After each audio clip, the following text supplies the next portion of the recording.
just say again to the people on social media who spent the last few weeks spewing abuse at Prince Charles, Marcus Rashford, Captain Tom and so on, just shut up. Honestly, the viciousness of this abuse towards people, sometimes in their most difficult moments, it defies belief.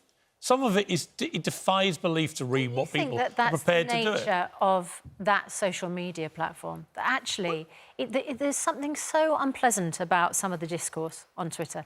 I think sometimes it's just best to switch it off, step away. You saw the impact. And leave it behind. Captain Tom's daughter I know, was talking about the impact. Awful.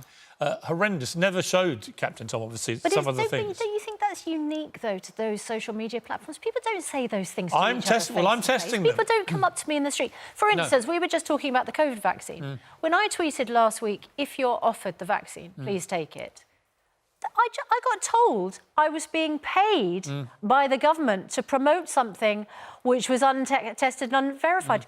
Full disclosure, I'm not paid by anyone to promote the vaccine, for goodness sake. But I only get that on Twitter and the abuse that comes on Twitter. People don't come up to me in the street and go, you're paid by the government to push something. Of course they don't. But I had a death threat made to me and my family last week, put on my eldest son's Instagram, very direct. This is not a promise. This is going to happen. Absolutely. We're going to find you. We're going to kill you. And then also to my son.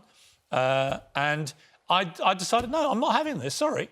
You can have legitimate discourse on Twitter. It can be punchy. You can hold public figures to account. You can say what you want. You can have opinions. But you're not allowed to issue death threats to people. So I called the police. The police came around, took it very seriously. Thank you to the police. They're investigating this. I also got in touch with Facebook.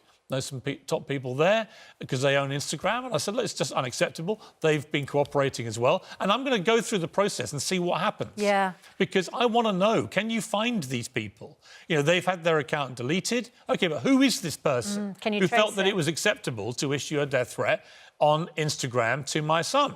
Yeah, my son's fine about it. He's been my son a long time, obviously, and he's used to the rough and tumble of public life vicariously through me. However, it's just a line crossed. Yep. And it's got to stop. And can I say, I think it's important for you to make sure that process is fully exhausted. Yeah. Not just for you, which is important, but also for people who don't have your sort of influence. Totally. Because these things are happening to people without the same resources. You can't make a death threat to somebody in the street. You can't make it to anyone. You can't go up to someone on the street and say, I'm going to kill you, and I'm definitely going to kill you, because that is a criminal offence. But you can do it on social media. I can't bear it. So I'm going to do it for all the people who are getting these sort of threats. Yep. And have no recourse to do it. I'm going to push this through right to the end. And I'm going to find out who did that threat. And then they're going to be held to account, and they'll go to court if necessary, and I will appear in court if necessary. And that's what we'll keep doing every time one of these morons thinks that's OK. Because it's not OK. It's not OK to do that. Yeah. There's a line when it comes to freedom of speech. That's not freedom of speech. It's a criminal threat to kill. I know. So you're not covered by freedom of speech? No, I know. But it's extraordinary how people can just delete their account. Yeah. Well, let's see how brave and bold... Let's see how brave they are when we actually track them down, which is going to happen. As they said in Taken, we will find you. Yeah, but let's not finish that sentence. Well, we know how Taken ended. It's not going to end like that, but it may end up in a courtroom.